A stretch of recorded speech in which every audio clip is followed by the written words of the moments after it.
Welcome to NTD. Good morning. Here are today's top stories. Police storm an occupied building at Columbia University, arresting dozens of anti-Israel protesters. At City College of New York, police take about 30 demonstrators into custody. New York City Mayor Eric Adams says external agitators are trying to hijack the protests. More on the response from the White House and former President Trump. Former President Trump fined and threatened with jail time for violating a gag order. That's as Trump wraps up day 9 of his criminal trial in New York. House Democrats signal support for Speaker Johnson should GOP members try to remove him. Congresswoman Marjorie Taylor Greene wants a vote to show where each House member stands. How are Chinese money laundering organizations profiting from fentanyl trafficking? The U.S. Senate is exploring this question. What do eggs, coffee, and carbs have in common? When it comes to a healthy diet, they have a bad reputation nowadays, but a nutrition professor we spoke to says they might be good for you. And NTD's Ruby Lavelle visits the 40th Annual Writers and Illustrators of the Future Award. We hear from some award-winning authors.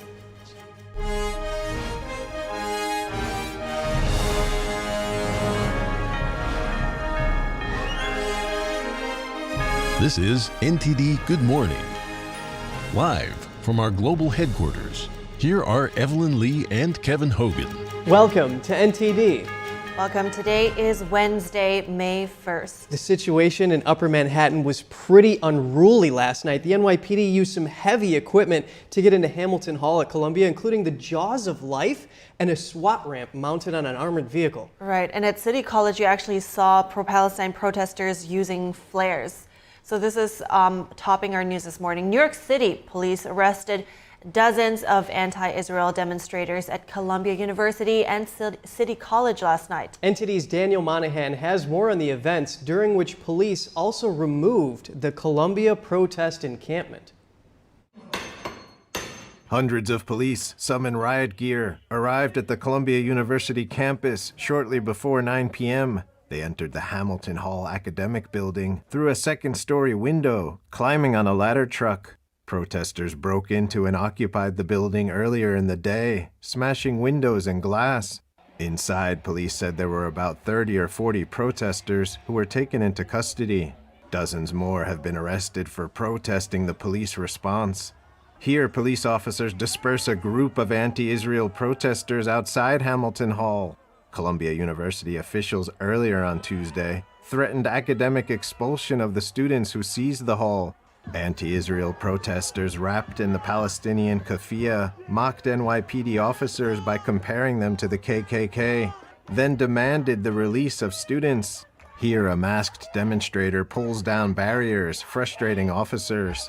Shortly after police moved in, Columbia University President Manoush Shafiq released a letter in which he requested police stay on campus until at least May 17th, 2 days after graduation, to maintain order and ensure that encampments are not re-established. New York City Mayor Eric Adams asked protesters to leave the Columbia campus earlier Tuesday. Adams said the city can't allow what should be a peaceful gathering turn into a violent spectacle that serves no purpose. This must end now. The New York City mayor says non-student agitators are playing a major role in the anti-Israel demonstrations. We have sounded the alarm numerous times before about external actors who are attempting to hijack this protest. Over at City College, anti-Israel protesters chanted about justice and peace as they walked backwards. Officers walked calmly forward as anti-Israel protesters screamed at them. Police led a line of demonstrators, some handcuffed, some zip-tied, to waiting buses. After restoring order, the police enthusiastically removed a Palestinian flag at City College and then restored the flag of the United States of America. Daniel Monahan, NTD News. And Secretary of State Antony Blinken in Israel today declared the time is now to reach a deal to free hostages and pause the war. Blinken met with Israeli leaders in Jerusalem and Tel Aviv this morning. This comes after talks in Saudi Arabia and Jordan. Here's Blinken earlier today. Even as we're working with relentless determination to get the ceasefire that brings the hostages home, we also have to be focused on people in Gaza who are suffering in this crossfire Hamas is making. And so focus on getting them the assistance they need. The food, the medicine, the water, the shelter is also very much on our minds and in the work that we're doing. Blinken says Hamas would bear the blame for any failure on a hostage deal. He said today, no more delays, no more excuses. Blinken also met with protesters calling for a hostage deal and told them officials would not rest until everyone returns. He asked those affected to keep strong and to keep the faith. When leaving Jordan yesterday, Blinken said a first batch of aid from Jordan is heading into northern Gaza through the Erez crossing. Blinken says the U.S. is ready to drive forward on all fronts to get more humanitarian aid to civilians. He said there are still issues making sure aid gets to those who need it. The top diplomat is on his 7th trip to the region since the war began. And former President Trump has to pay $9,000. The judge in his campaign finance trial found he violated his gag order 9 times. Judge Juan Merchan fined the former president $1,000 for each violation. Trump was also required to remove 7 posts from Truth Social and 2 from his campaign website before yesterday afternoon. The judge rejected the arguments by Trump's defense team and ruled that reposts on social media are endorsements. The judge threatened to put Trump in jail if he violates the gag order again. There is a court hearing set for tomorrow to address the remaining gag order allegations against Trump. And day 9 of former President Trump's so-called hush money trial was a busy one yesterday. Prosecutors questioned attorney Keith Davidson, who previously represented Stormy Daniels and Karen McDougal. In 2016, he helped both women shop around stories about their alleged romantic relations with Trump.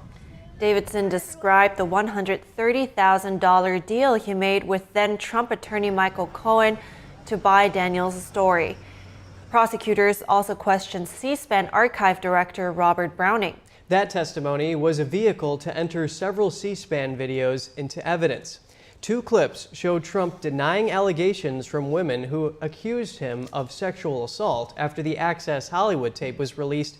Others show him talking about Cohen, Truth Social, and his marriage to Melania Trump. At the same time, Trump has lost his latest attempt to get his criminal trial in New York stopped. An appeals court in New York denied Trump's request yesterday. Trump's lawyers asked an appeals court several weeks ago to stop the criminal trial from moving forward so he could appeal a lower court's ruling on presidential immunity. At the time, a single appellate judge denied Trump's interim motion to delay the trial. Now, all 5 members of the appeals court have weighed in. Let's get some legal analysis of the testimony on day 9 of Trump's criminal trial in New York from Paul Kamenar. He's the lead counsel at the National Legal and Policy Center. Thank you for coming back on, Paul. Lawyer Keith Davidson, as we mentioned, testified about the deal to not disclose Karen McDougal's alleged affair with Trump.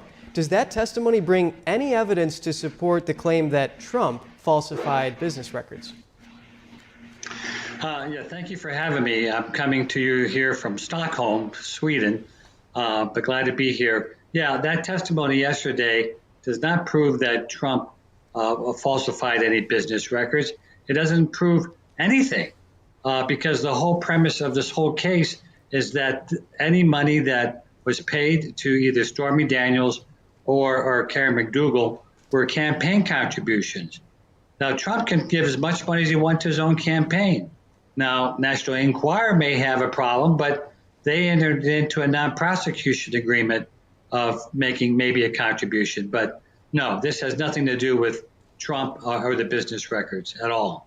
Okay, Paul, banker Gary Farrow described the money flow to Daniels, and he said that if Fixer Cohen had told him this was a shell corporation, the account wouldn't have been opened.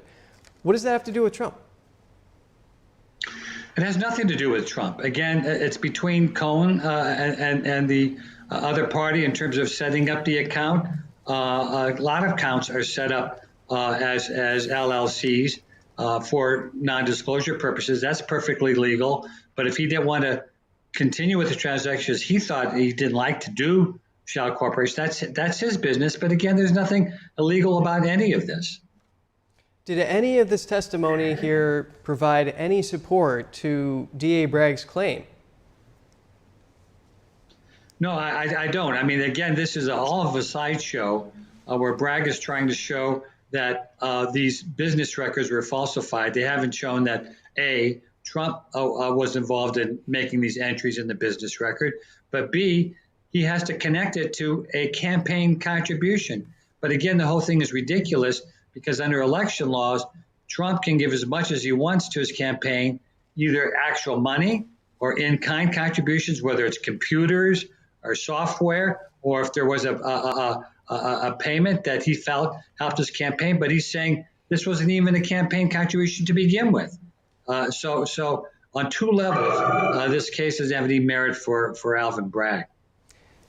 This is basically showing that there is a lack of hard evidence here brought forward. But there were some lighter moments in this whole testimony. Davidson, for example, he said that in the contract, he referred to Daniels as Peggy Peterson because she's the plaintiff and David Dennison for Trump because he's the defendant. But regardless of that, it sounds like the banker's testimony implicates Cohen in alleged lies to a bank. But would the prosecution have to prove that Trump told Cohen in order to make their case?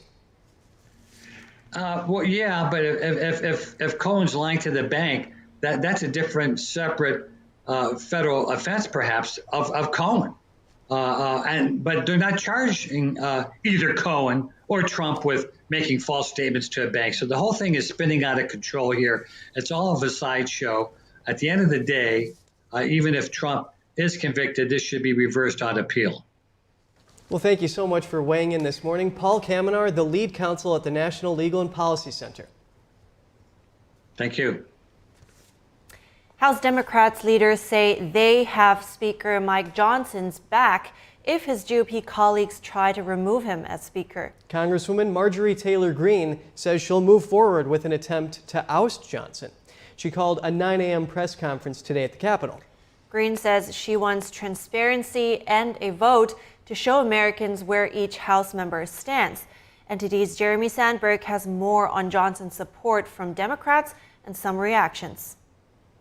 What the country needs right now is a functioning Congress. House Speaker Mike Johnson said Tuesday it was the first he'd heard of Democratic leaders signaling they would help him keep his job. You know, you hope you have the support of everyone, the entire country.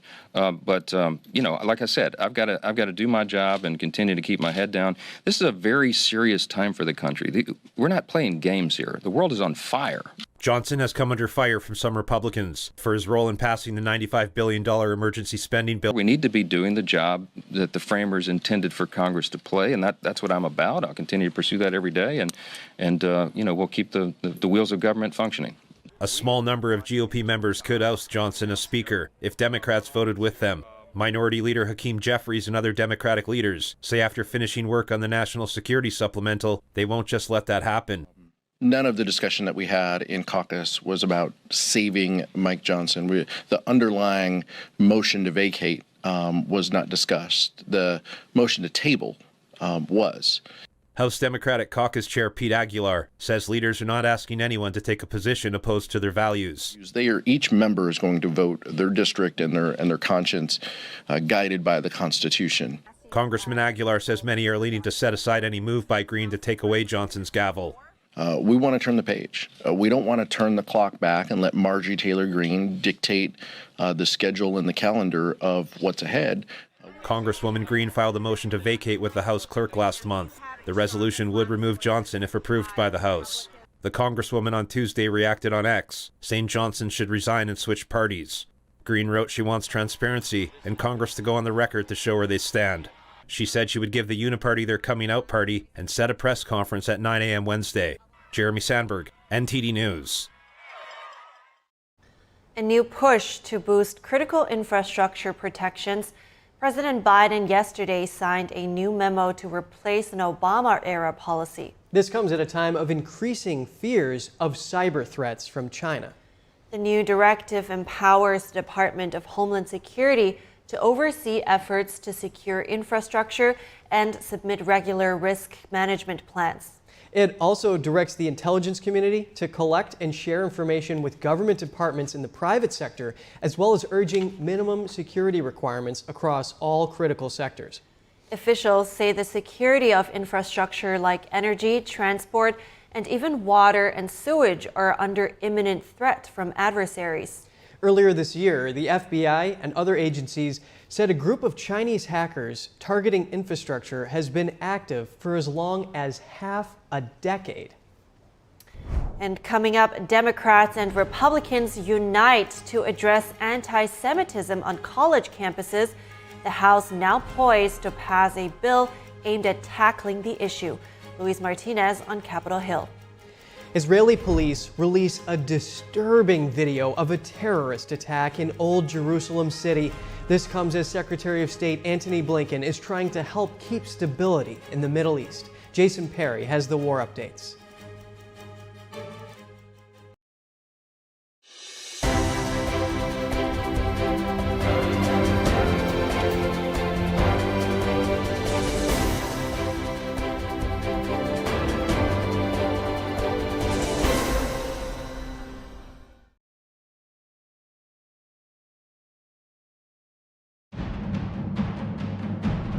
I have never seen a production any better than this, anywhere. Breathtaking. It is absolutely stunning. I feel better about the world. I feel uplifted. Invigorating. It was encouraging, gave me hope. This has just been therapy for the soul. It's a must-see. Must-see. Make sure you see it. Make sure you see it. Coming to Lincoln Center, NJPAC, State Theater, Purchase, and Stamford. Genuine.com. According to Marx, everything must be seen through the lens of oppressor and oppressed. Our property rights have continued to get weaker. The threat of these takings is no longer just for public use, but also for better use. This means that the government can force the exchange of property from one private citizen to another private citizen.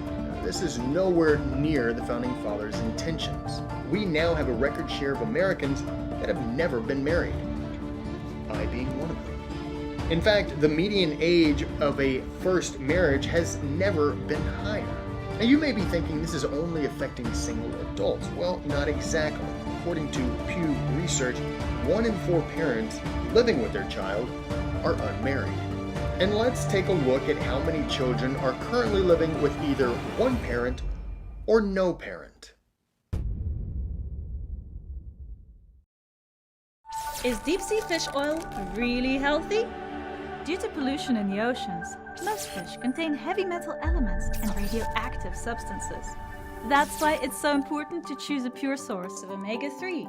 Puritang green vegetable omega-3 is made from purslane and perilla seeds, which are rich in nutrients and minerals, especially vitamins A, D, E, calcium, and iron. With natural processing and no harmful chemical additives, it has more than 90% concentration of omegas 3, 6, 7, and 9. It effectively improves brain power and is beneficial to the heart's health. Puritang omega-3 does not smell of fish and contains no pollutants, so both adults and children can safely and easily consume it over a long period of time. Puritang green vegetable omega-3, greener, healthier, and more effective. Visit puritang.com to learn more. My mother was always very familiar with her neighborhood, but one day she stopped at the stop sign for much longer than usual, and she didn't know whether she should go forward or turn, and she wasn't even really sure where she was at. It was very unsettling for her. I felt so much better after my son told me, "Mom, I don't want you to worry or be afraid. I'll be there for you and we'll figure it out."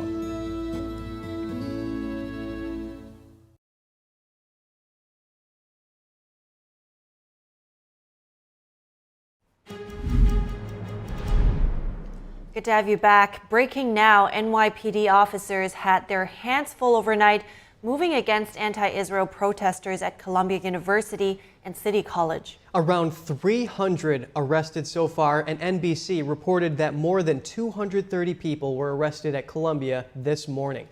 At Columbia, police cleared an occupied academic building. Officers entered Hamilton Hall through a second-story window, climbing on a ladder truck. Protesters broke in and occupied the building earlier in the day, smashing windows and glass. City College issued a statement on the events on their campus, saying the arrests came after repeated acts of violence and vandalism. The college says all campus operations will be online from May 1st until further notice. Over in California, police are at UCLA after clashes broke out between rival camps, those supporting Palestine and those supporting Israel.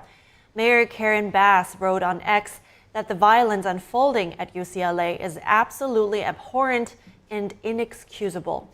The Biden administration taking a tougher tone as college protests escalate. The White House now calling the takeover of a campus building absolutely wrong. That's as former President Trump compares college protests to January 6th. The president believes that forcibly taking over a building on campus is absolutely the wrong approach. That is not an example of peaceful protest. Students paying to go to school and wanting an education ought to be able to do that without disruption. And they ought to be able to do it and feel safe doing it. They took over a building. That is a big deal. And I wonder if what's going to happen to them will be anything comparable to what happened to J6. Because they're doing a lot of destruction, a lot of damages, a lot of people getting hurt very badly. I wonder if that's going to be the same kind of treatment they gave J6. To hear more about the arrests and the protests last night, we bring in Gerard Filiti. He is a civil and human rights attorney and a senior counsel at the Lawfare Project. Good morning, Gerard. Good to see you again. So there were more than 200 arrests at Columbia. Do we already know if there will be any legal repercussions? In other words, criminal charges? Well, in theory, there should be criminal charges stemming from these arrests, but what we have seen in New York City for the last few years is a revolving door of justice. We know that these protesters, for example, were taken to booking and released within hours.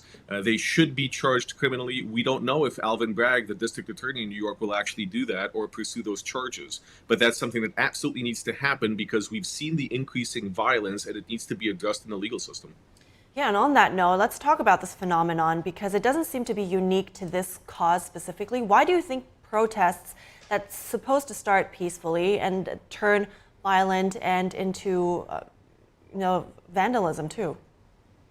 On college campuses, there's been a lack of action by administrators. We see this at Columbia, at UCLA, at Cornell. We see this at every college campus that's not imposing consequences. They've allowed these students, these protesters, to go from free speech to illegal conduct and not do anything about it. They're not suspending, they're not expelling, they're not calling in police to make arrests. And this is emboldening these agitators to commit more acts of violence, to discriminate against more minority students, like Jewish students, who have been targeted throughout these ordeals, and the violence escalates. Simply put, there has been no action by administrators to calm the situation and to impose consequences on this illegal conduct.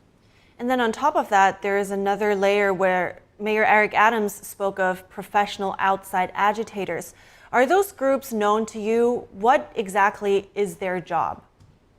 Some of these groups are well known. I will give you a name and an identity in New York City. It's Wall Palestine, which is run by Nardine Kiswani. She was a student at CUNY Law School who graduated, and her organization has become instrumental in fomenting violence and unrest on New York City campuses. She was seen at Columbia, even though she's not a student. She was participating in the encampment, even though she's not supposed to be there. And her group has been involved in hate crime attacks. Supporters of Wall Palestine have committed acts of violence, hate crimes targeting Jews for years now. This is probably one of the groups that Mayor Adams is talking about, outside agitators who are increasing the violence and unrest. Right. And then Mayor Eric Adams was also speaking about faces that pop up in different protests all across the spectrum when it comes to causes and different protests as well and other topics. So, last time Columbia's president called in the police, it just seemed to embolden protesters. Let's it seems like the damage has been done this time. Obviously, we don't know yet how these arrests will play out, but what are the legal options that Colombia has now to just reel things back and quiet things down again?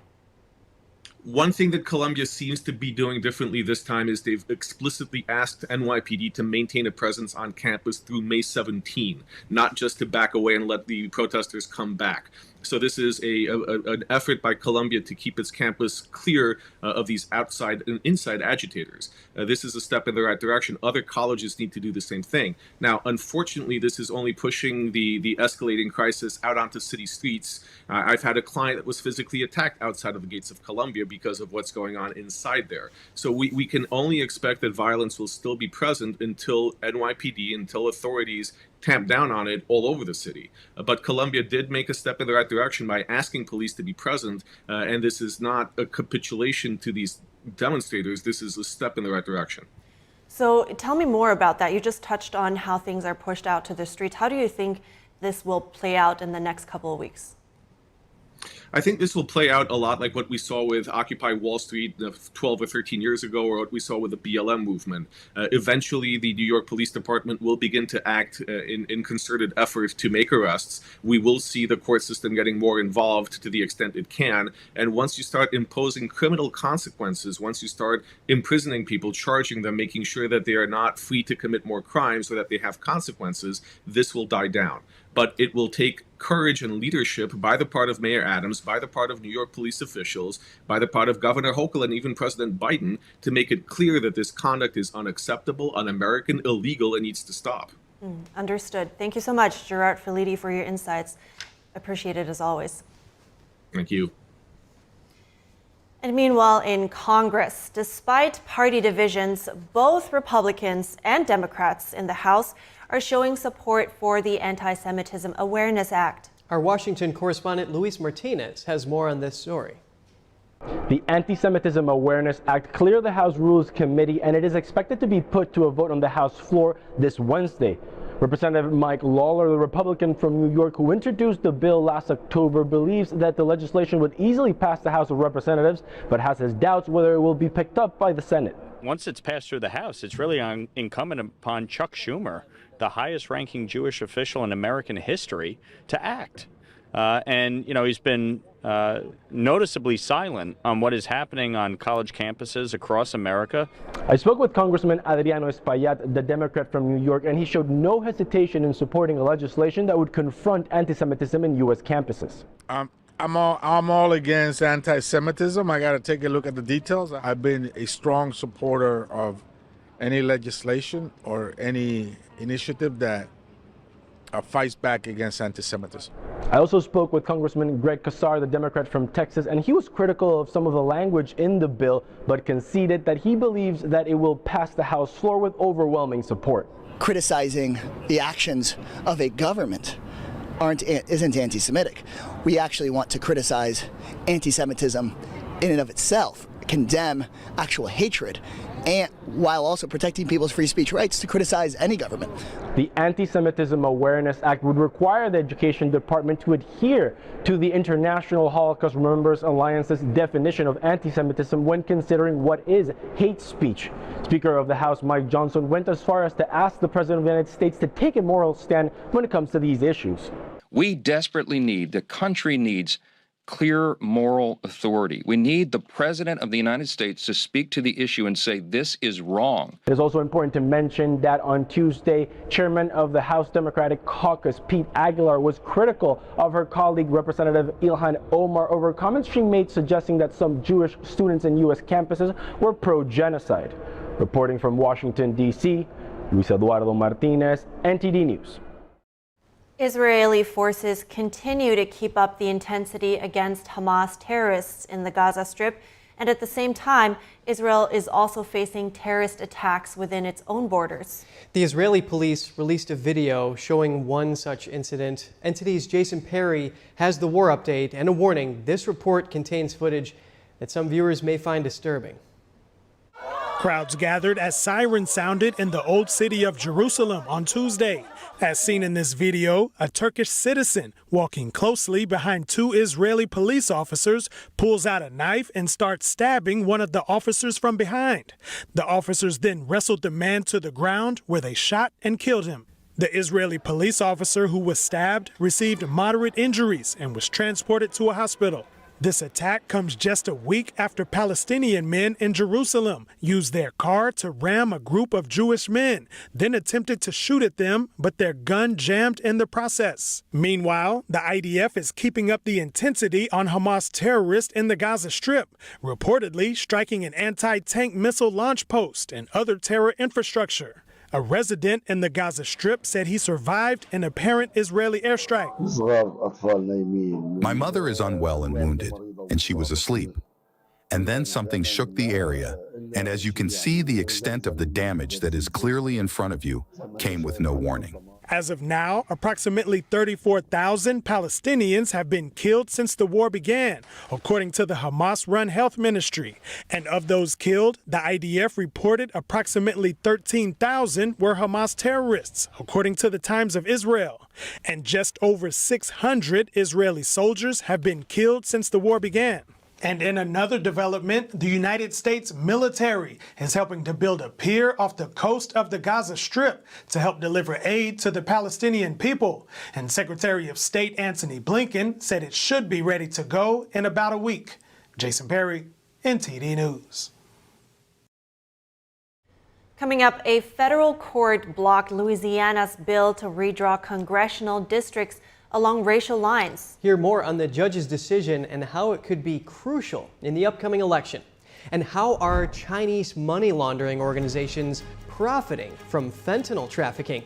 The U.S. Senate is exploring that question. More than 50 mayors descended on Washington yesterday. Their goal to get lawmakers to tackle homelessness. What they said about the growing crisis.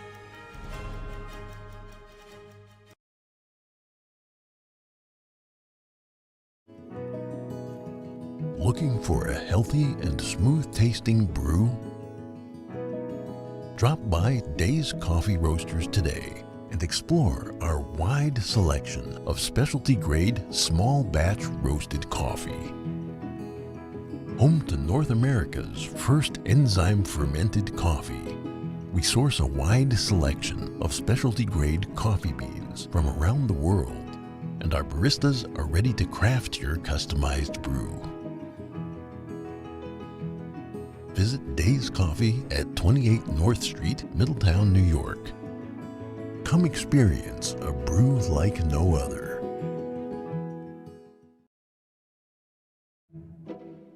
Funny expression. There's a little scar right below his neck. The artist, on a trip to somewhere in South America, he met this kid who told him a story about himself.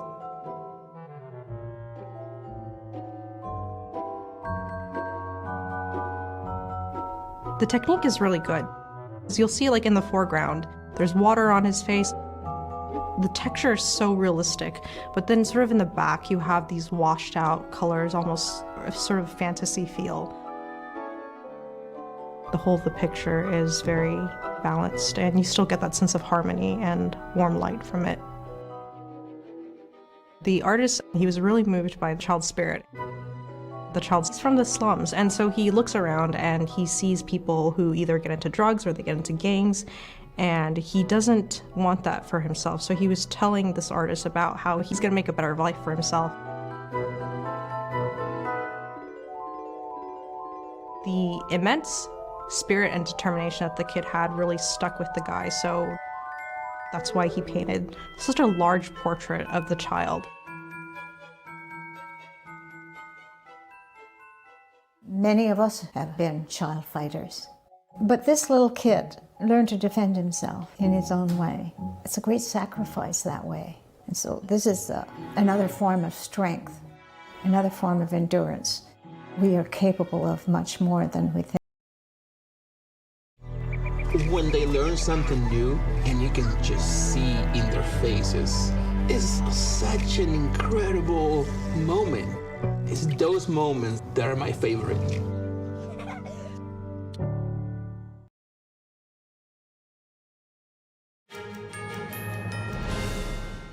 Thanks for staying with us. A federal court yesterday blocked Louisiana from using a new congressional map. NTD's Jeremy Sandberg has more on the map that was drawn to create a second black majority district in the state. A three-judge panel of the U.S. District Court in Monroe, Louisiana, voted 2-1 to block the state from using the newly drawn map. The map would have created a new district with a 53% black voting age population. The map was redrawn after a federal court ruled Louisiana had disenfranchised black voters. The state's population is 1/3 black. State lawmakers in 2022 redrew the congressional map, leaving only one of 6 congressional districts with a black majority. Supporters of the new map said their plan was meant to obey the court's decision. Louisiana's GOP governor Jeff Landry signed the law in January, but soon after, 12 self-described non-African American voters filed a lawsuit against the state. They said the map was meant to segregate voters in a violation of the U.S. Constitution. The 2 judges who voted to block the new map pointed to statements made by lawmakers who created it. They concluded the primary motive was racial. The court ruled the map could not be used in any future elections and set a hearing for May 6 to discuss the next steps. The one dissenting judge said the evidence does not show race as a predominating factor in creating the new map. Louisiana Congressman Troy Carter criticized the court's decision, calling it on X just plain wrong. He also said the decision is likely to be appealed, writing the Supreme Court must correct this immediately. With Republicans struggling to keep their majority in the House, the new map could be crucial in the upcoming election. Jeremy Sandberg, NTD News.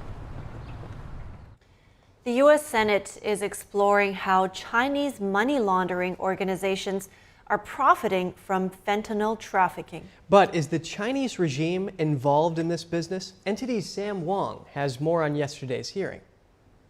$1 billion in annual revenue, driven by one of the deadliest narcotics in the world.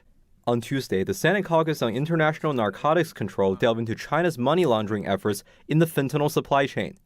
Chinese money laundering organizations have gotten very good at shielding ill-gotten gains. These organizations launder cartel cash quicker and cheaper than competitors, often with a money-back guarantee. Of all drug overdoses in the U.S., fentanyl remains a primary perpetrator. A small amount that fits on the tip of a pencil is enough to be lethal. Fentanyl productions can be traced all the way back to mainland China, where most of the drug's precursor chemicals are made. Experts said combating the flow of fentanyl requires international efforts. Criminals based in the People's Republic of China have emerged as the professional money launderers of choice for Mexican drug traffickers seeking to move their funds around the world. But this is a global problem, and global problems require global solutions.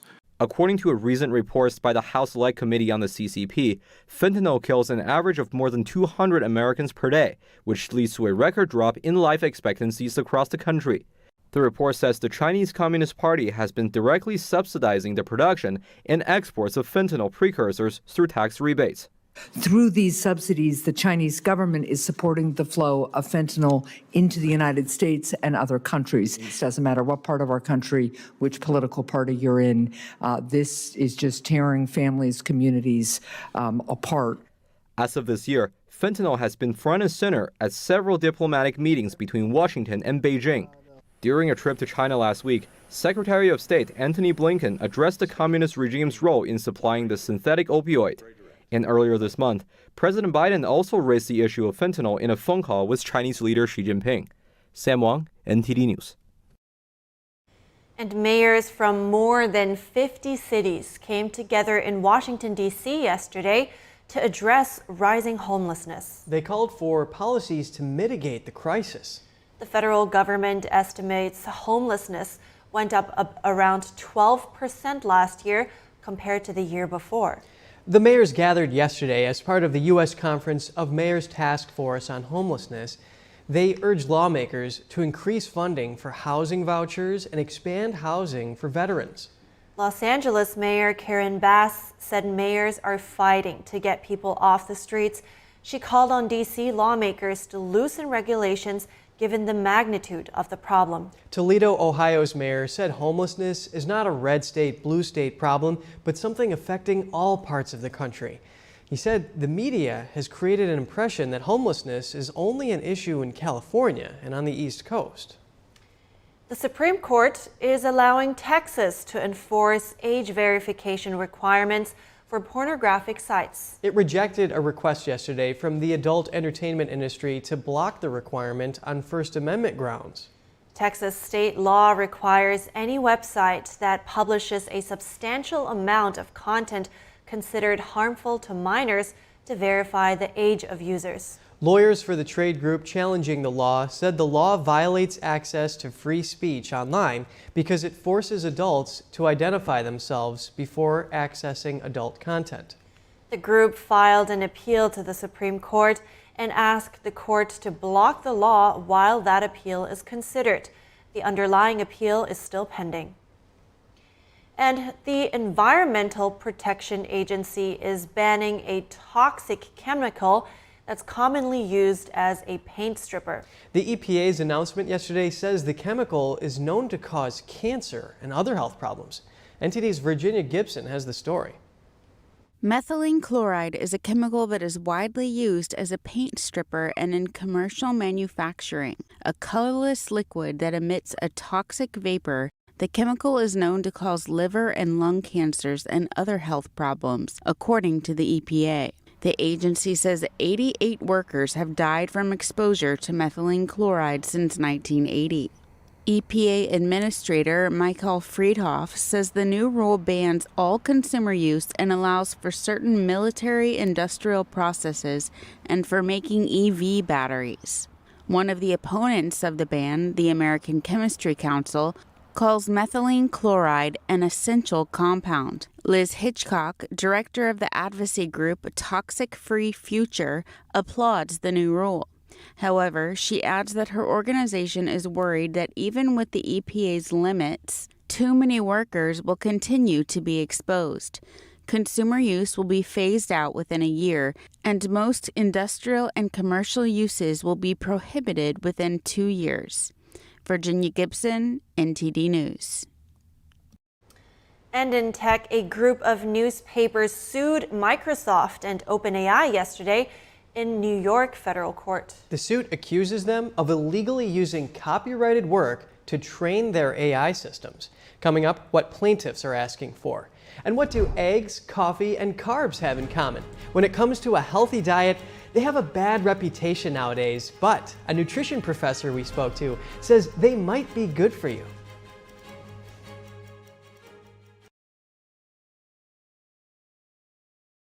As we naturally age, many people are getting zero amount of this incredible and unique substance. That's when we start seeing an impact in our joints, skin, nails, and even our digestion. People ask me, Dr. X, what is the #1 supplement I should be taking?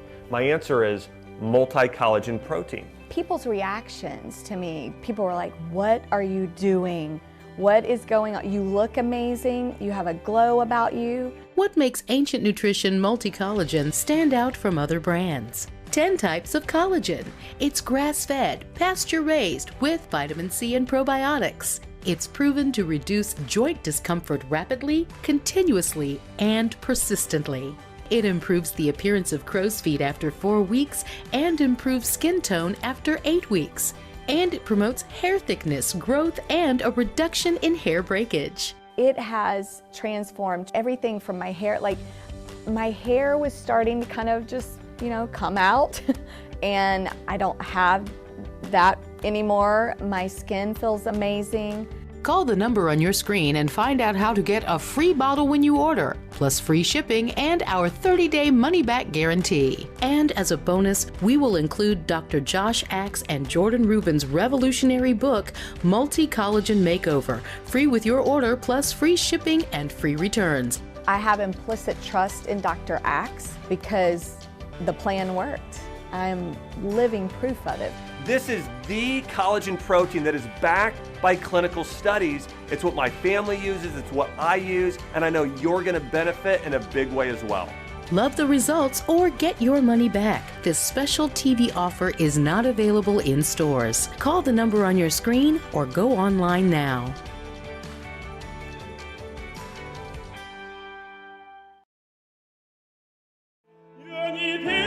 The 2024 NTD 9th International Chinese Vocal Competition is scheduled to take place at Merkin Hall, Kaufman Music Center in New York from September 18th to 21st. The competition specially invites vocalists from the world-famous Shenyun Performing Arts to serve as judges.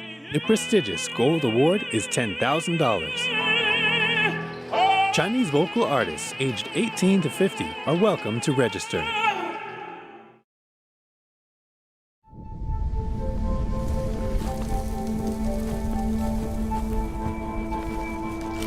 Eva Marie smoked 12,000 packs of cigarettes over 15 years.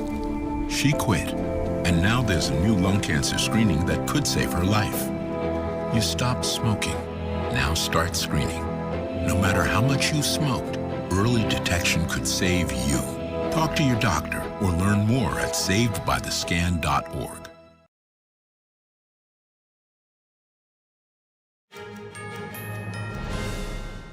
Welcome back. A group of 8 newspapers is suing Microsoft and OpenAI in New York federal court. The lawsuit filed yesterday accuses them of illegally using copyrighted articles for training their AI systems. The newspapers are owned by Alden Global Capital's Media News Group. The lawsuit says Microsoft and OpenAI unlawfully copied millions of their articles to train AI products, including Microsoft's Copilot and OpenAI's ChatGPT. The lawsuit says Microsoft and OpenAI systems reproduce the newspaper's copyrighted content verbatim when prompted.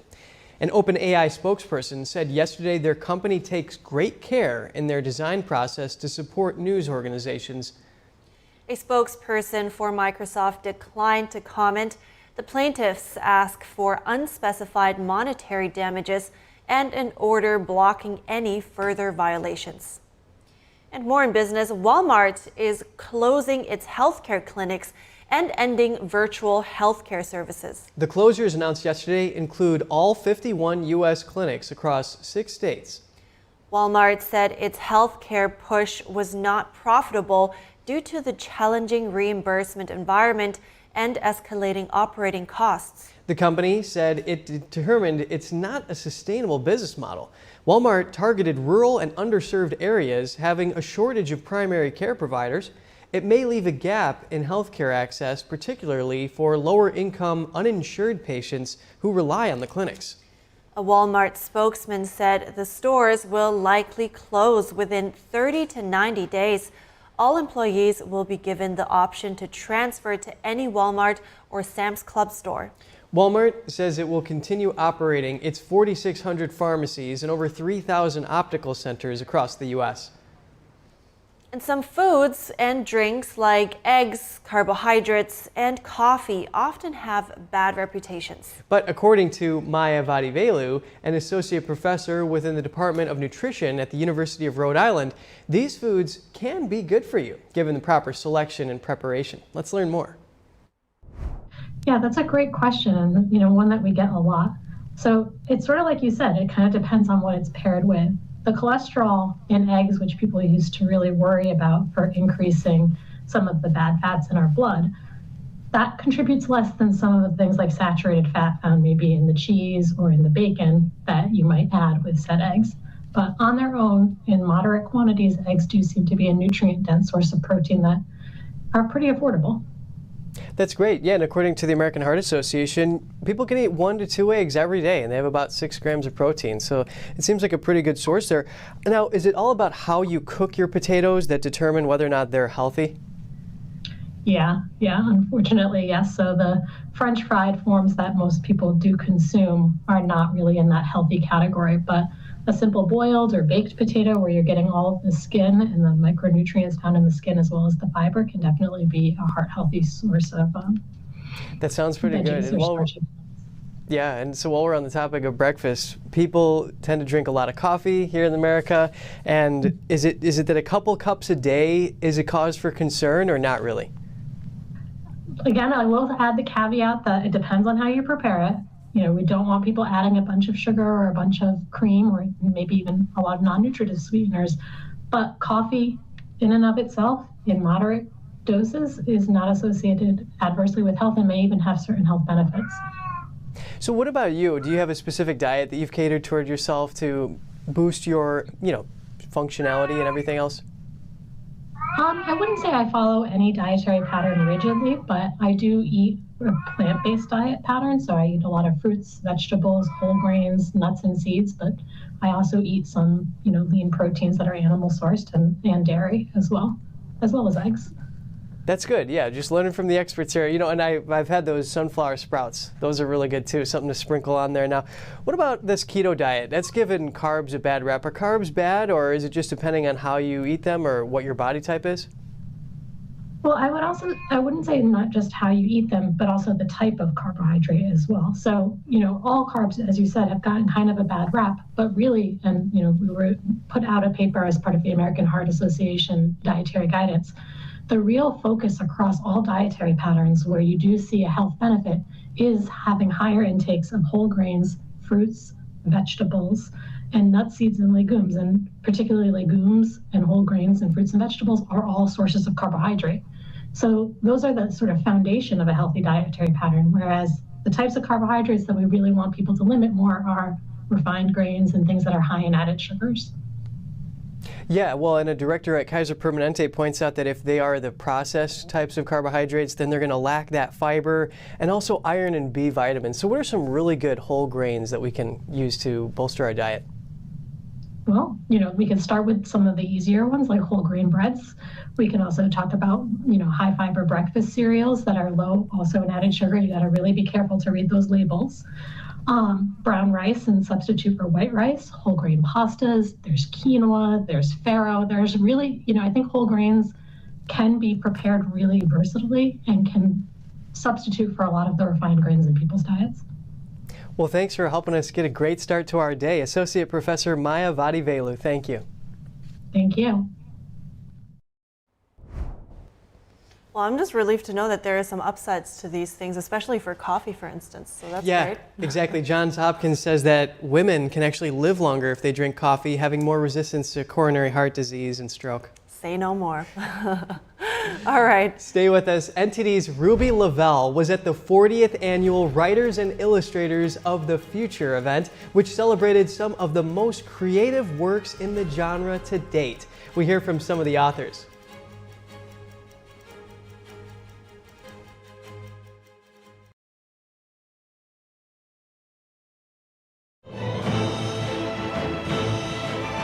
Performance that truly matters for each and every one of us.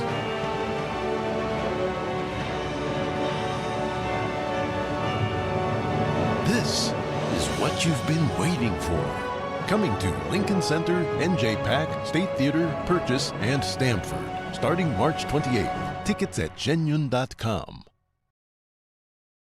I can remember being back in medical school where it was almost a depressing conception of the brain. We're born with so many neurons that peak like around 20, and then it's just a downhill decline from there.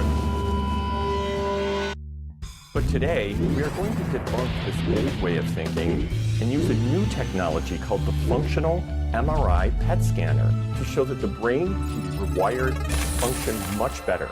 Caused an almost immediate change, and by better, I mean improved focus, longer attention span, better mood, decreased risk of developing dementia, and an overall better life.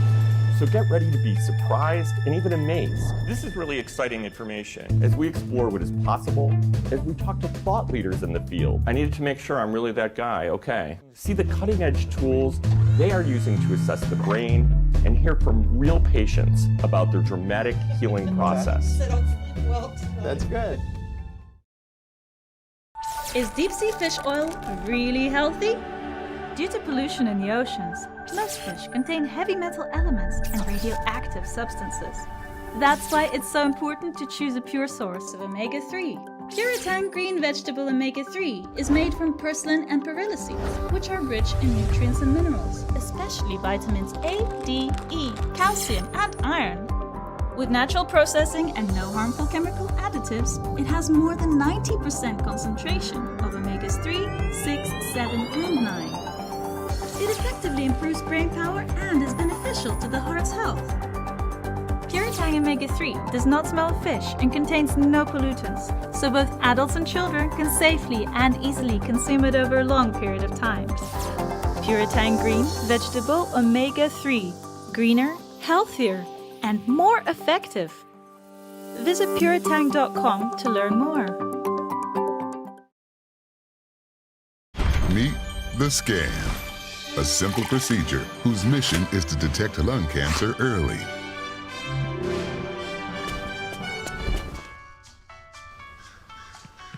I'm here to save you! But I feel fine. That's great, but you may still be at high risk for lung cancer. Oh man, that's a new fence. If you smoke, early detection could save your life. Learn more at savedbythescan.org.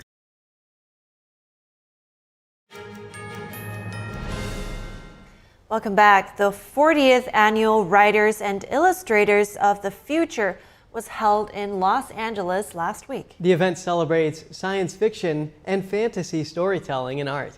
NTD's Ruby Lavelle was at the event to speak to some of the contestants. I'm at this Gala Awards event in Hollywood for the 40th Annual Writers of the Future and 35th Annual Illustrators of the Future Ron Hubbard Achievement Award. Ron Hubbard was a prolific and successful American novelist, and his categories of speciality was science fiction and fantasy, creating many, many successful works. Hosted by the Author Services, this Gala Award celebrates the winners in the categories of fantasy and science fiction. Oh, I won for illustrating the wonderful story, The Edge, where my light is cast. It is a short story in the collection of writers and illustrators of the Future Volume 40 series. Congratulations, you're one of the winners here, Illustrators. Great, I'm so grateful to be here and that my family is here. The story that I illustrated for the Writers of the Future 40 anthology. The story was written by Galen Westlake, and it's a story of the inspiration of keeping imagination alive. We all have our favorite movies like District 9, Interstellar, all those fantasy movies like Harry Potter, and these are the creators of stories like that come to our screens. You have won Amazon Book of the Year for your Ocado series, Black Panther, and you wrote 3 of those, didn't you? Wakanda Forever recently. Tell us about that. I've written several series for Marvel. There's Wakanda Forever. There's the Shuri series, which definitely, me being Nigerian American, is a big part of why I write. I've lost count. Probably 28 years as a judge, 29 years, something like that. And I just feel like I'm paying it forward and helping the next generation. And it is just, I feel very proud of what I'm doing, and I'm very proud of the students because every year several of them go on to become well-known authors in their own right. Who will win the grand prize for Writer of the Year and for Illustrator of the Year? To the writer of the story, Sun Spirit Snake.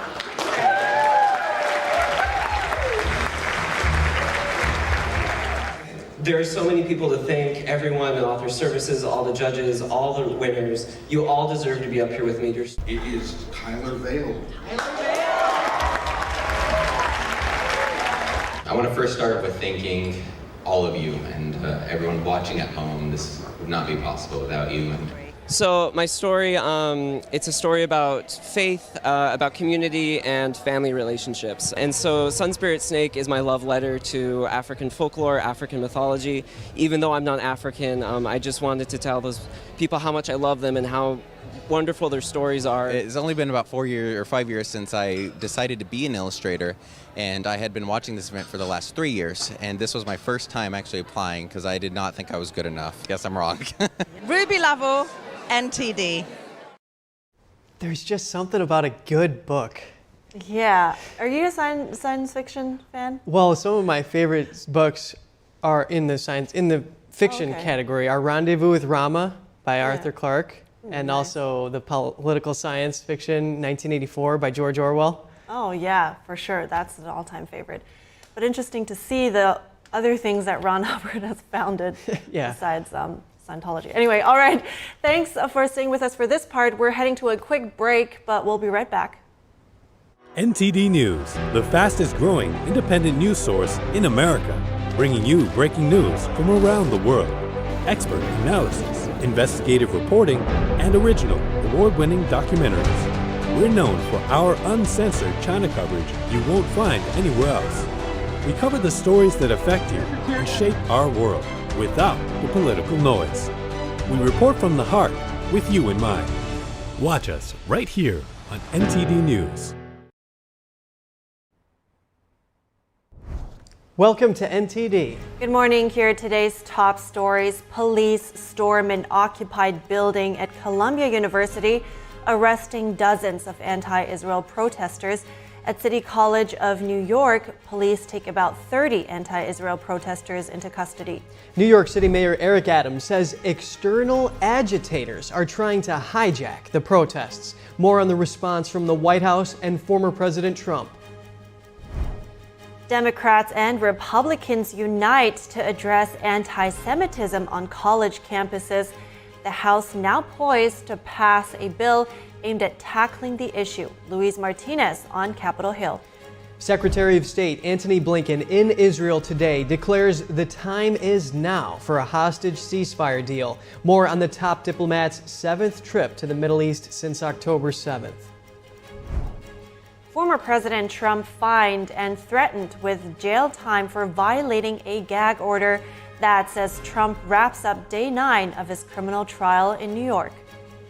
Over 15,000 Olympic athletes will soon converge in Paris. What gourmet treats are French hosts going to be serving to them? Get ready to go on a culinary journey for a taste of the 2024 Paris Olympics.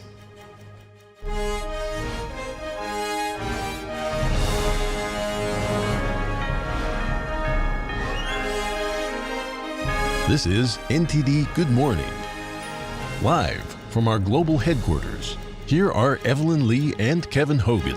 Welcome to NTD. Welcome. Today is Wednesday, May 1st. Today's top news, breaking now. NYPD officers had their hands full overnight, moving against anti-Israel protesters at Columbia University and City College. Around 300 arrested so far, and NBC reported that more than 230 people were arrested at Columbia this morning. And NTD's Daniel Monahan has more on these events, during which police also removed the Columbia protest encampment. Hundreds of police, some in riot gear, arrived at the Columbia University campus shortly before 9 p.m. They entered the Hamilton Hall academic building through a second-story window, climbing on a ladder truck. Protesters broke into and occupied the building earlier in the day, smashing windows and glass. Inside, police said there were about 30 or 40 protesters who were taken into custody. Dozens more have been arrested for protesting the police response. Here, police officers disperse a group of anti-Israel protesters outside Hamilton Hall. Columbia University officials earlier on Tuesday threatened academic expulsion of the students who seized the hall. Anti-Israel protesters wrapped in the Palestinian keffiyeh mocked NYPD officers by comparing them to the KKK, then demanded the release of students. Here, a masked demonstrator pulls down barriers, frustrating officers. Shortly after police moved in, Columbia University President Manoush Shafiq released a letter in which she requested police stay on campus until at least May 17th, 2 days after graduation, to maintain order and ensure that encampments are not re-established. New York City Mayor Eric Adams asked protesters to leave the Columbia campus earlier Tuesday. Adams said the city can't allow what should be a peaceful gathering turn into a violent spectacle that serves no purpose. This must end now. The New York City mayor says non-student agitators are playing a major role in the anti-Israel demonstrations. We have sounded the alarm numerous times before about external actors who are attempting to hijack this protest. Over at City College, anti-Israel protesters chanted about justice and peace as they walked backwards. Officers walked calmly forward as anti-Israel protesters screamed at them. Police led a line of demonstrators, some handcuffed, some zip-tied, to waiting buses. After restoring order, the police enthusiastically removed a Palestinian flag at City College and then restored the flag of the United States of America. Daniel Monahan, NTD News. Secretary of State Antony Blinken in Israel today declared The time is now to reach a deal to free hostages and pause the war. Blinken met with Israeli leaders in Jerusalem and Tel Aviv this morning. This comes after talks in Saudi Arabia and Jordan. Here's Blinken earlier today. Even as we're working with relentless determination to get the ceasefire that brings the hostages home, we also have to be focused on people in Gaza who are suffering in this crossfire Hamas is making. And so focus on getting them the assistance they need. The food, the medicine, the water, the shelter is also very much on our minds and in the work that we're doing. Blinken says Hamas would bear the blame for any failure on a hostage deal. He said today, no more delays, no more excuses. Blinken also met with protesters calling for a hostage deal and told them officials would not rest until everyone returns. He asked those affected to keep strong and to keep the faith. When leaving Jordan yesterday, Blinken said a first batch of aid from Jordan is heading into northern Gaza through the Erez crossing. Blinken says the U.S. is ready to drive forward on all fronts to get more humanitarian aid to civilians. He said there are still issues making sure aid gets to those who need it. The top diplomat is on his 7th trip to the region since the war began. And former President Trump told Sean Hannity on Fox News last night the U.S. needs to let Israel finish its war on terror. He also said the U.S. needs to get back to order and that people need to respect law and order. Trump said he thinks many protesters on U.S. campuses are paid agitators. He said many are using the identical signs by the same printer. The presumptive GOP nominee asked why some Jewish Democratic leaders weren't speaking out loudly against campus anti-Semitism. Trump singled out Senator Chuck Schumer and Congressman Jamie Raskin. He accused them of abandoning Israel. Trump says Biden needs to straighten up on campus protests and that the U.S. needs to get the courage to speak up. And on day 9 of former President Trump's so-called hush money trial, that was a busy one yesterday. Prosecutors questioned attorney Keith Davidson, who previously represented Stormy Daniels and Karen McDougal. In 2016, he helped both women shop around their stories about their alleged romantic relations with Trump. Davidson described the $130,000 deal he made with then-Trump attorney Michael Cohen to buy Daniels' story. Prosecutors also questioned C-SPAN archive director Robert Browning. That testimony was a vehicle to enter several C-SPAN videos into evidence. 2 clips show Trump denying allegations from women who accused him of sexual assault after the Access Hollywood tape was released. Others show him talking about Cohen, Truth Social, and his marriage to Melania Trump. At the same time, Trump has lost his latest attempt to get his criminal trial in New York stopped.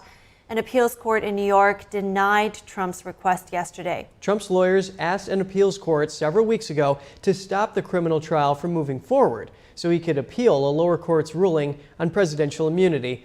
At the time, a single appellate judge denied Trump's interim motion to delay the trial. Now, all 5 members of the appeals court have weighed in. And for a look at the politics surrounding former President Trump's criminal trial in New York, we hear from Jeff Career. He's a political analyst and TV radio host. Good morning, Jeff. Thanks for being here. The House Judiciary Committee recently released a statement with the headline reading, quote, "American people can see through Manhattan political trial against Trump." In your view, is this true? Why or why not? Well, I mean, I think it is certainly a blue state. It is certainly something that you haven't seen other politicians have to undergo before. I think the president is making a clear argument that this is targeted, that is election interference. I think people are starting to get it. I see poll numbers, Kevin, that show the majority of people believe this is what is now being referred to as lawfare, and the use of the legal system to target a political opponent. So I think this is really working to President Trump's advantage. If you look at the recent polls, his numbers are growing. So instead of hurting President Trump, this is actually helping President Trump in that it's generating sympathy that he's undergoing all of this. And I think their plan is backfiring. And just to point out, Judiciary Chair Jim Jordan, in that statement, he says that this is the first time that a politically elected prosecutor is going after a former president, noting that it's just months before the election, and he says that this threatens to undermine the election and ultimately the United States democracy. Give us your assessment to the extent to which Trump is handling campaigning and the legal battles, and whether or not the judge's schedule in New York is hampering him or he's proceeding unaffected. Well, I mean, I think the judge is hampering his schedule. Obviously, he's not able to go to the swing states. Joe Biden is. Joe Biden's doing more campaigning than Donald Trump. However, he is using somewhat to his advantage the fact that he's stuck in New York. You've seen him at a construction site. You've seen him at a bodega. In New York, he's getting great response from the crowds. So, I mean, there's also an outside chance he could try to make a play for the state of New York. Those are a lot of electoral votes. It's a historically Democrat state. He's talked about doing an event in the Bronx, an event in Madison Square Garden. That would be an interesting strategy to turn this into something positive. The judge did allow him to go to his son's graduation after a lot of criticism. So that's a good thing. He's going to at least be able to see that. But he's not being able to campaign like Joe Biden. And the amazing thing so far, Kevin, is it has not hurt him. In fact, his lead has grown. And Trump called that Harlem bodega a beautiful place. What do you want the American people to know in light of Trump's criminal trial in New York and the criminal charges he faces? Well, I think it is unprecedented. I think it's lawfare. I think it's election interference. I think it's using the legal system for political reasons. I think it undermines our faith in the legal system. I think it's a strategy of the Biden Justice Department and DAs in blue states, such as blue areas, such as New York and Fulton County, Georgia, to go after President Trump on issues that other candidates have not been targeted for, such as Biden with the classified documents. He wasn't charged. Other politicians have made NDA agreements. They haven't been charged. So this does look unprecedented. It does look targeted, Kevin. And I think this is not going over well politically. And I do think we'll see what happens if there is a conviction. That may change the political dynamics, but we're far from that point yet. Well, Jeff Career, political analyst and TV radio host, thanks for coming on the show. Thanks, Kevin. Former President Trump has to pay $9,000. The judge in his campaign finance trial found he violated his gag order 9 times. Judge Juan Merchan fined the former president $1,000 for each violation. Trump was also required to remove 7 posts from Truth Social and 2 from his campaign website before yesterday afternoon. The judge rejected the arguments by Trump's defense team and ruled that reposts on social media are endorsements. The judge threatened to put Trump in jail if he violates the gag order again. There is a court hearing set for tomorrow to address the remaining gag order allegations against Trump. And meanwhile, in Congress, despite party divisions, both Republicans and Democrats in the House are showing support for the Antisemitism Awareness Act. Our Washington correspondent Luis Martinez has more on the story. The Antisemitism Awareness Act cleared the House Rules Committee, and it is expected to be put to a vote on the House floor this Wednesday. Representative Mike Lawler, the Republican from New York who introduced the bill last October, believes that the legislation would easily pass the House of Representatives, but has his doubts whether it will be picked up by the Senate. Once it's passed through the House, it's really incumbent upon Chuck Schumer, the highest-ranking Jewish official in American history, to act. And, you know, he's been noticeably silent on what is happening on college campuses across America. I spoke with Congressman Adriano Espaillat, the Democrat from New York, and he showed no hesitation in supporting a legislation that would confront anti-Semitism in U.S. campuses. I'm all against anti-Semitism. I got to take a look at the details. I've been a strong supporter of any legislation or any initiative that fights back against anti-Semitism. I also spoke with Congressman Greg Casar, the Democrat from Texas, and he was critical of some of the language in the bill, but conceded that he believes that it will pass the House floor with overwhelming support. Criticizing the actions of a government isn't anti-Semitic. We actually want to criticize anti-Semitism in and of itself. condemn actual hatred, and while also protecting people's free speech rights to criticize any government. The Antisemitism Awareness Act would require the Education Department to adhere to the International Holocaust Remembrance Alliance's definition of anti-Semitism when considering what is hate speech. Speaker of the House Mike Johnson went as far as to ask the President of the United States to take a moral stand when it comes to these issues.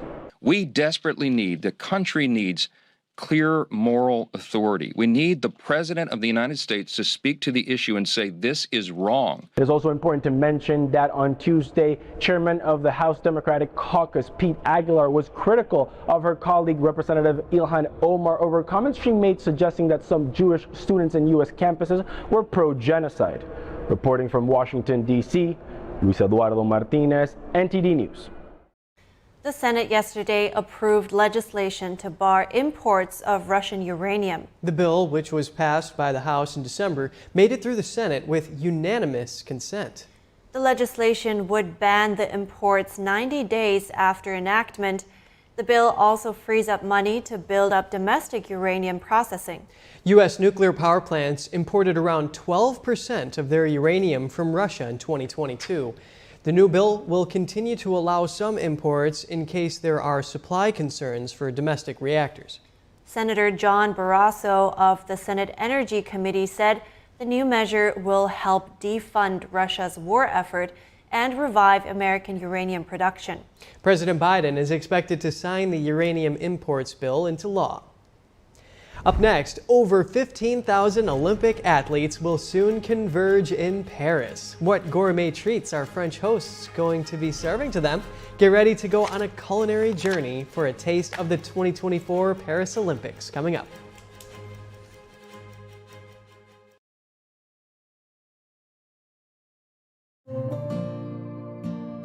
Imagine a coffee that cares for your health. Expertly fermented with a 50 enzyme complex to enhance flavor and remove bitterness.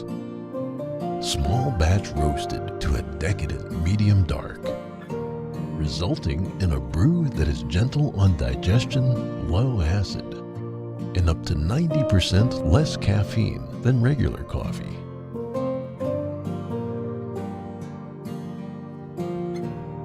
Try America's first enzyme fermented coffee today.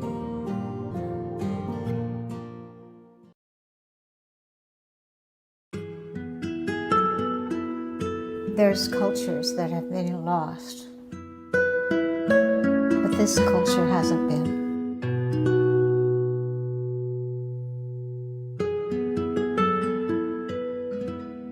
The artist is showing us our sense of who we are, where we came from.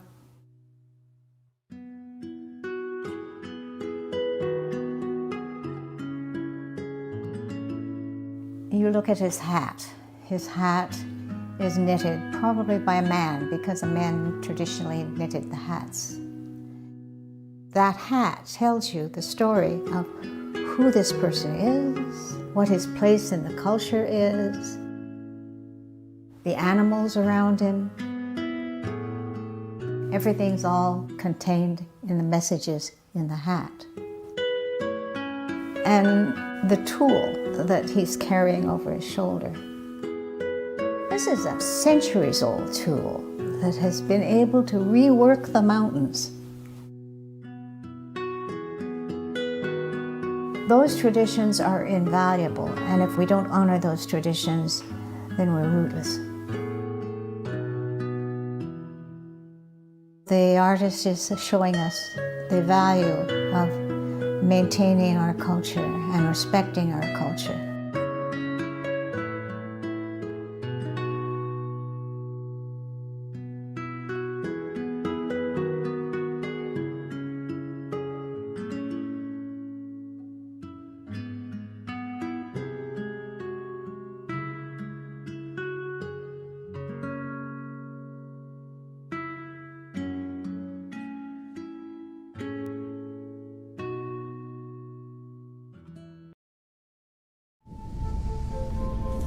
After 15 years of smoking, Eva Marie quit.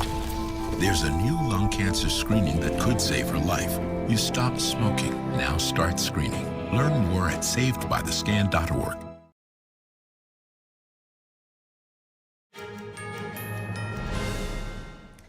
Welcome back. Memorial Day, the unofficial start of summer, is just around the corner, and it's not too late yet to book a summer trip and still save money. Let's take a look at some ways to cut costs while planning for your next getaway. Does summer have you dreaming of white beaches or perhaps an exotic getaway?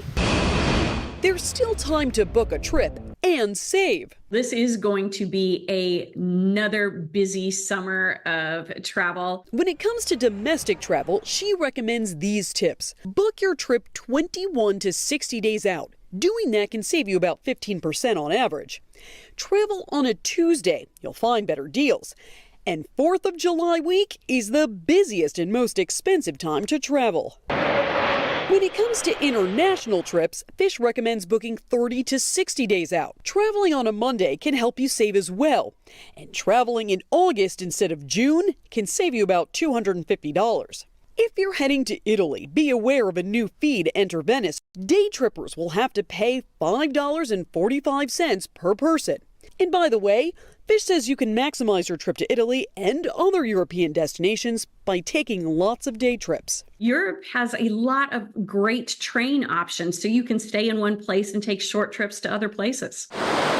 If you're looking for a tropical destination, you can score some good deals this summer. Summer is actually considered off-season, so you actually can travel there for better value than in, say, January. Fish says to be aware of the start of hurricane season when booking, and watch out for hidden resort fees that can rack up a bigger bill at the end of your vacation.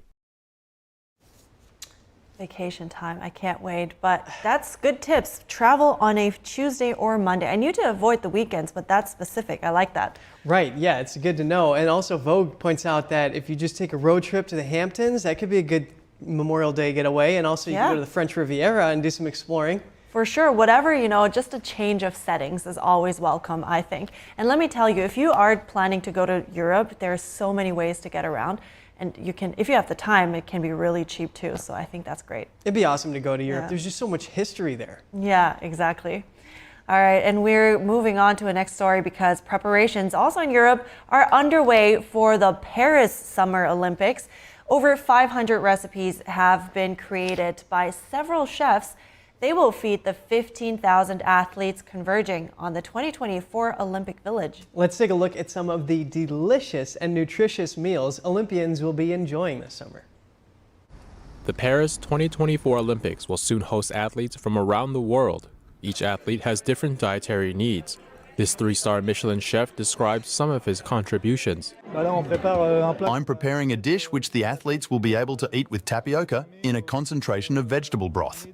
This hake fish is burned in satay to bring this salty taste, but also this smooth and spicy feeling with this slow cooking technique and a slight roasting.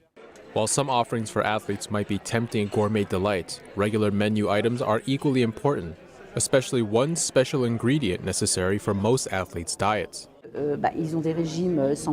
have gluten-free diets and plant-based protein diets. Pasta is obviously the very important element in an athlete's food. It's low sugars. This chef is creating a traditional French cuisine-inspired dish that's both delicious and easy for athletes to eat on the go. I wanted to create recipes that are representative of Paris, that are easy and that you could eat easily. It's a croissant that we've filled with artichoke cream, a poached egg, and on top we've added some truffle and sheep's cheese. The chefs are anxious to show off French cooking and culture to the world. The combination of legendary cuisine and unique gourmet creations will provide athletes with a menu meeting their nutritional needs and pleasing their palates. We're proud to be able to welcome the whole world, to represent France, to represent know-how, to highlight our heritage, to also highlight all our artisans. It is an incredible source of pride to be able to show to you're capable of satisfying all the nutritional and energy needs of all athletes around the world. With over 200 nationalities represented at the Paris Olympics, there will be plenty of food choices to make athletes feel at home. So athletes, they got a carb load. Yeah, and imagine all the work that you have on your hands with, I think, 15,000 different athletes from all over the world, such different palates. You got to serve them all. Right, and brie is on the menu for those sidebars that they have laid out for them. Some good cheese in Paris, for sure. Yeah, and they got to eat those salads too. Got to keep fit. Exactly. All right, well, it seems like they're prepared on all fronts. And on that note, we are wrapping up our show here. But be sure to stay tuned for NTD's News Today broadcast at 10 a.m. Eastern Time. That's coming up. And for round-the-clock original news coverage, visit us at ntd.com or download our NTD app. That's right. Thanks for watching. I'm Evelyn Lee. And I'm Kevin Hogan.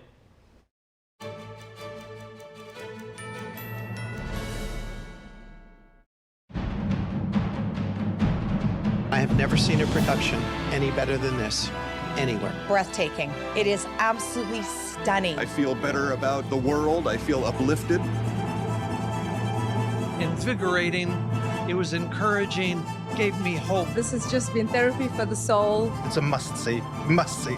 Make sure you see it. Make sure you see it. Coming to Lincoln Center, NJ Pack, State Theater, Purchase, and Stamford. Genuine.com.